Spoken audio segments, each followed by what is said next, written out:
sama kamu, Jaka. Ada yang gak beres di rumah ini.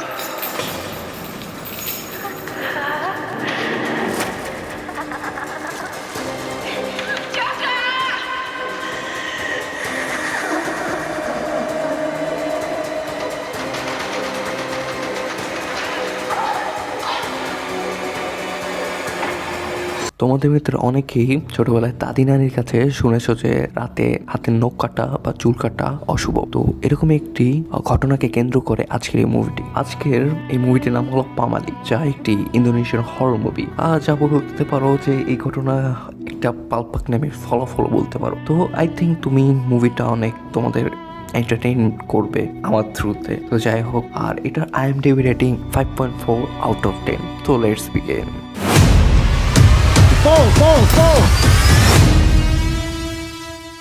মুভির শুরুতে আমরা একটি প্রেগনেন্ট মেয়েকে দেখতে পারি। সে নিজের গলা নিজেই চেপে ধরছিল। হঠাৎ করে তার শরীর শূন্য ভেসে ওঠে, তার চোখ সাদা হয়ে যায় এবং তার চোখের কোনো মনি ছিল না। তারপর আমরা একটি দম্পতিকে দেখতে পাই। ছেলেটির নাম ছিল জাকা এবং মেয়েটির নাম ছিল রিক। তো তারা মূলত শহরে থাকে, আর কয়েকদিন আগেই জাকার চাকরি চলে যায়, যার কারণে তারা গ্রামে এসেছে জাকার গ্রামের বাড়ি বিক্রি করার জন্য। গ্রামে এসে তারা প্রথমে সিসিমের সাথে দেখা করে। সিসিম হলো জাকার বাড়ি দেখাশোনা করতো। সিসিমের বাড়িতে গিয়ে তাদের সাথে দেখা হয় সিসিমের মায়ের সাথে। সিসিম তাদেরকে সাথে নিয়ে জাকার গ্রামের বাড়িতে চলে আসে। বাড়িটি পুরোপুরি পরিত্যক্ত ছিল। তারপরে আমরা একটি মেয়েকে দেখতে পাই। মেয়েটি এই রাতের বেলা সে তার নখ কাটছিল। তখন তার বাবা এসে বলে, তুমি কি ভুলে গেছো রাতের বেলা নখ কাটা নিষিদ্ধ? তুমি একজন সৈনিকের স্ত্রী, তোমার অবশ্যই ধৈর্যশীল হওয়া উচিত। তার বাবা চলে যেতেই তার বাবার কথা চুদলিং পং করে সে আবার তার মতো নখ কাটছিল। বিকজ সে জিনজি, বোঝা দরকার জিনজিরা মানে কথা শোনার টাইমে সে অনেক জ্ঞানী, মহাজ্ঞানী। তারপর আমাদের আবার দেখানো হয় জাকাদের বাড়িতে। সিসিম জাকাকে নিয়ে সবকিছু বুঝিয়ে দিচ্ছে। বাড়িটির ইলেকট্রিসিটি কাজ করছিল না। সে বলে সে কালকে ইলেকট্রিশিয়ান নিয়ে আসবে।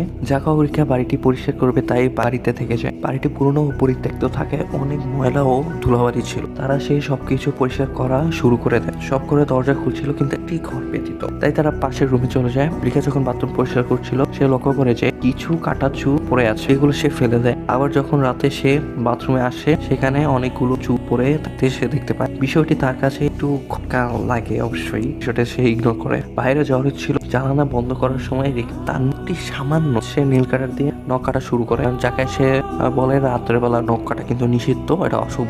রিকা বলে, তুমি এইসব কুসংস্কারকে বিশ্বাস করো? তুমি কি কুসংস্কার বিশ্বাস করো? এগুলো সব আদিকাল ব্যাপার স্যাপার। জায়গা বলে, আমাদের কখনোই নিষিদ্ধ কাজগুলো করা ঠিক নয়। রাতে রিকার ঘুম ভেঙে যায়। পাশের রুমে থেকে কান্না শব্দ শুনতে পায়। এটাই সে রুম যার তালা তারা খুলতে পারে না। দেয়ালের পাশ থেকে একটি মেয়ের কান্নার আওয়াজ আসছে। তারপরে আবারও সেই জেনজি মেয়েটিকে দেখানো হয়, তার স্বামী ছবি নিয়ে কান্না করছিল। তার অভাগের স্বামী যুদ্ধে মারা গিয়েছে। যেহেতু মেয়েটির ঘটনা এই বাড়িতেই দেখাচ্ছিল, তার মানে সাথে কোনো না কোনো কাহিনী আসছে। সকালে রিকা জায়গাকে জানায় যে সে রাতের বেলা পাশের রুম থেকে কান্নার আওয়াজ পেয়েছে। তারা সব চাবি দিয়েও সেই রুমটি খুলতে পারে না। রিকা বলে সে কোনো স্বপ্ন দেখেনি, সে নখ কাটার আওয়াজ পেয়েছে আর পেয়েছে কান্নার শব্দ। তারা সেই রুমের চাবি খোঁজা শুরু করে। চাবি খুলতে গিয়ে সেই মেয়েটির ছবি খুঁজে পায়। আর এই মেয়েটি ছিল জাকার বড় বোন। তার নাম ছিল হলো নেনডেন।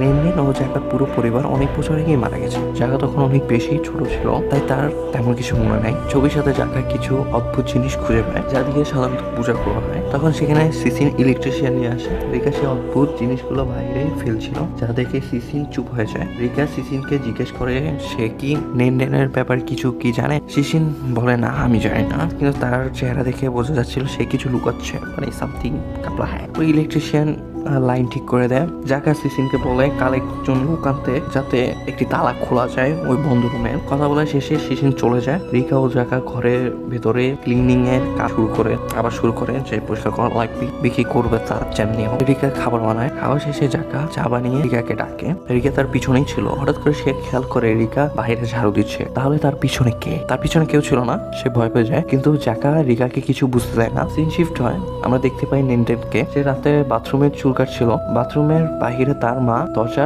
ধাক্কাচ্ছিল। লেন্ডেন অনেকটা পাগলের মতোই হয়ে গেছে। স্বামী হারানোর ব্যথা তাকে পাগলের মতো করে ফেলেছে। সে বারবার বলছিল তার স্বামী মারা যায়নি, সে ফিরে আসবে। তার বাবা তাকে জোর করে ঘরের ভিতরে বন্দি করে রাখে। সে ভেতর থেকে বলছিল তার স্বামী আসবে দরজাটি খুলে দেওয়ার জন্য, কিন্তু তার বাবা দরজাটি খুলে না। এদিকে রিকা ঘুম ভেঙে যায়। জাকা বিছানায় ছিল না, কোলবালিশটি নিচে পড়ে রয়েছে। রিকা কোলবালিশটি খাটের উপরে রেখে জাকাকে খুঁজতে থাকে, কিন্তু জাকাকে কোথাও খুঁজে পায় না। পিছনে ফিরে দেখতে পায় কোলবালিশটি বিছানায় নেই, কোলবালিশটি ছিল খাটের নিচে। সে অনেক কষ্টে কোলবালিশটি উপরে তোলে। সে যখনই শুয়ে চোখ বন্ধ করে তখনই সে দেখতে পায় জাকা লাশ তার দিকেই তাকিয়ে আছে। এসব সবকিছুই ছিল স্বপ্ন। সকালে সিজন তালা খোলা লোক নিয়ে আসে। তখন রিকা তার চুল কেটে ছোট করছিল। যখন নিচু হয় তার কাটা চুলগুলো নেওয়ার জন্য, সে লক্ষ্য করে তার উপর অনেকগুলো কাটা চুল পড়ছে, কিন্তু উপর কেউ ছিল না, তার পিছনে কেউ ছিল। সে পিছনে তাকাতেই দেখতে পায় যে তার পিছনে কলটি নিজেই চালু হয়ে গেছে। সে কলটি বন্ধ করে এক দৌড়ে ঘরে চলে আসে। সেখানে সবাই ছিল। লোকটি তালা খোলা শুরু করে। রিকা জাকাকে বলে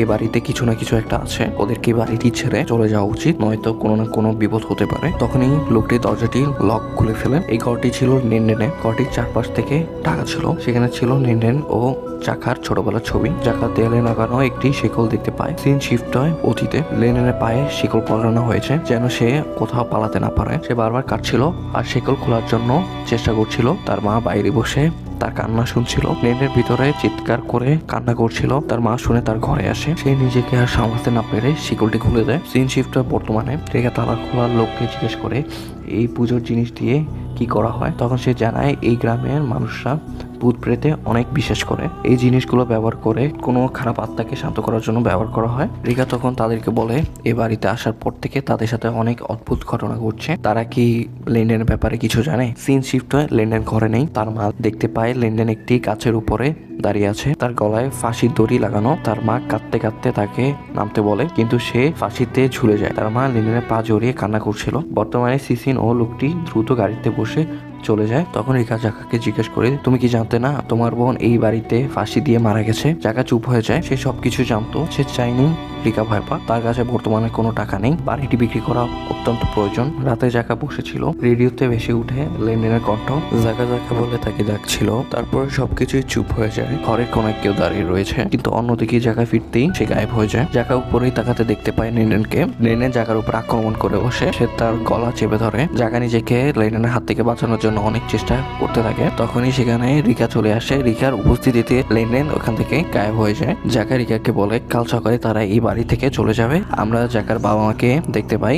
লেনদেন মারা গেছে। তার বাবা তার মাকে বলছিল আমি জানতাম এমন কিছুই হবে, তাই আমি লেনদেনকে শিকল দিয়ে আটকে রেখেছিলাম। জাকার বাবা বাথরুমে যান গোসল করার জন্য। তখন তার হাত থেকে সাবানটি ফসকে মেঝেতে পড়ে যায়। হঠাৎ করে সে শুনতে পায় বাবা বাবা বাবা।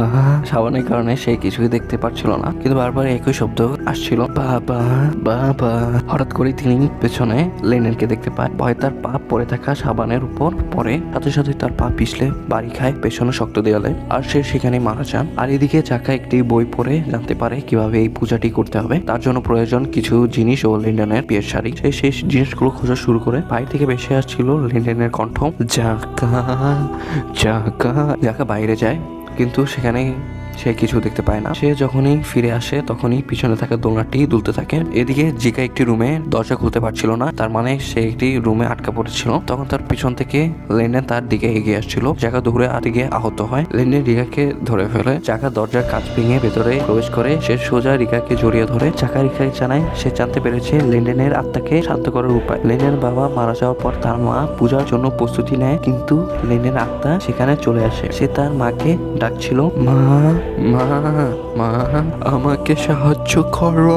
হঠাৎ করে প্রচন্ড আওয়াজ শুরু হয়।